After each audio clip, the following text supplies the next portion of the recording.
She was Queen of France, then Queen of England, Mother of Kings, leader of the Crusaders, prisoner, regent, diplomat. And through it all, Eleanor of Aquitaine never bowed to the limits of her age. Today, we follow the astonishing path of a woman who didn't need an army to conquer. She reshaped two of medieval Europe's most powerful realms by sheer will, wisdom, and an empire-sized legacy. This episode continues our deep dive into history's most remarkable power players. Make sure to subscribe so you never miss another story that defies time. Let's begin where her legend was born. Eleanor was born around 1122 into the ducal house of Aquitaine, one of the wealthiest and most sophisticated courts in all of Europe. Her father, Duke William X, ensured she received an education rare for women of her time: music, literature, politics. At just 15, she inherited this vast duchy, a realm richer and more autonomous than even the King of France's own holdings. Aquitaine wasn't just a prize, it was a kingdom in all but name. In 1137, Eleanor married Louis VII of France. Through her, the Capetian dynasty suddenly controlled a swath of territory that stretched from the Loire to the Pyrenees. But this was no fairy tale union. Eleanor and Louis clashed over power, over politics, and even over the Crusades. When the Second Crusade was launched in 1147, Eleanor insisted on going, and not quietly. Chroniclers like William of Tyre and John of Salisbury paint a picture of a queen who rode at the head of her own army, clad in armor, surrounded by women of her court. Though exaggerated, these accounts hint at how shocking and influential her presence was. She wasn't merely a bystander, she was a leader, and Europe noticed. But the crusade failed. Blame fell, unjustly, on Eleanor. Her marriage with Louis deteriorated. In 1152, the union was annulled, officially for lack of a male heir, but political incompatibility was the real cause.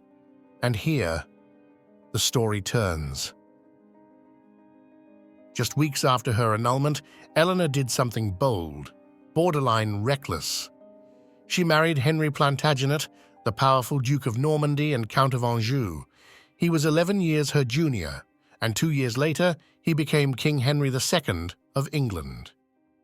In one stroke, Eleanor shifted the balance of power in Europe.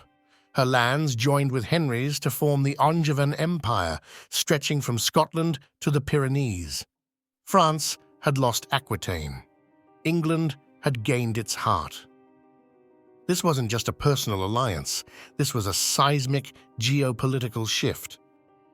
Eleanor bore Henry 8 children, among them Richard the Lionheart and King John. But she didn't disappear into the background. She ruled Aquitaine independently. She founded literary courts that celebrated chivalry and courtly love. Some believe she patronized troubadours like Bernard de Ventadon. Her court at Poitiers became a beacon of medieval culture, evidenced by both contemporary poetry and archaeological finds from the region's palaces. But power, as ever, breeds conflict. In 1173, Eleanor sided with her sons in a revolt against Henry. It was a bold, dangerous move. She was captured and imprisoned, held in confinement for 16 years. But even captivity couldn't silence her. Upon Henry's death in 1189, Richard became king and freed her. At 67, she took command of England as regent while he fought the Third Crusade.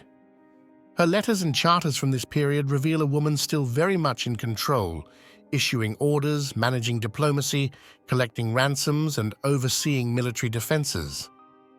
In 1193, when Richard was captured by the Holy Roman Emperor, Eleanor, now over 70, rode across Europe to negotiate his release. Historian Alison Weir, in her biography, Eleanor of Aquitaine, A Life, calls this journey one of the most extraordinary diplomatic missions of the Middle Ages. Even after Richard's death, she played kingmaker for John and managed alliances against France's Philip II.